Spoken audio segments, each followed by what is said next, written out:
এই যে আম আম আম আম আম খাবো। এই বাবু কই টাকা? এই আমি একটা নিয়ে যাই। তোটা টাকা দিয়ে কি করবো? হায় হায় হায়, এই সুন্দর আম, আহা হা হা।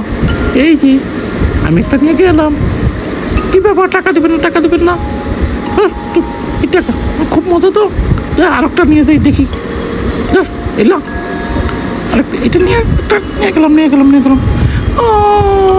আমার আম সব নিয়ে গেল, টাকা পয়সা দিচ্ছে না, লুকা পাটা চোরগুলো আমার থেকে টাকা নিয়ে গেলো। এবার ফোন দিয়ে দেখি কি করা যায়। আম্মা আমার থেকে আম জোর করে নিয়ে যাচ্ছে, টাকা দেয় না, কি করবো? তুমি দেখো কি করা যায়। আমার সব আম নিয়ে গেল, চুরি করে নিয়ে গেল, জোর করে নিয়ে গেল।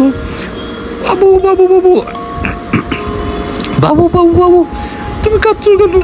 আন্টি আমার সব আম মানুষের জোর করে নিয়ে যাচ্ছে, কোনো টাকা পয়সা দেয় না, কিনে না কেউ, জোর করে নিয়ে টাকা পয়সা না দিয়ে চলে যায়। এক ভদ্রলোক 2টা আম নিয়ে গেছে, মাত্র 50 পয়সা দিয়ে গেছে।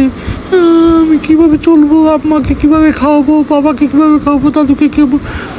চিন্তা করো না বাবু। এই যে ধরো, তোমাকে আমি টাকা দিতেছি, এই যে রাখো।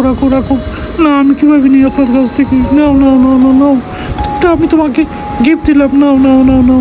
থ্যাংক ইউ আন্টি, আপনি অনেক ভালো। আর বাকি সবগুলো পচা, খুবই পচা। থ্যাংক ইউ আন্টি, ধন্যবাদ। এটা দিয়ে আমি চাল, ডাল, তরকারি, নুন, লবণ এগুলো কিনবো, আর পাশে সবাইকে খাওয়াবো। থ্যাংক ইউ আন্টি, আপনাকে অনেক ধন্যবাদ। আপনি আমার দাদির মতো কাজ করলেন, দাদির মতো আচরণ করলেন। থ্যাংক ইউ, অনেক ধন্যবাদ। আপনার আল্লাহ মঙ্গল করুক, আপনি অনেক ভালো থাকবেন, ইনশাল্লাহ ভালো থাকবেন। থ্যাংক ইউ, খুদা হাফেজ।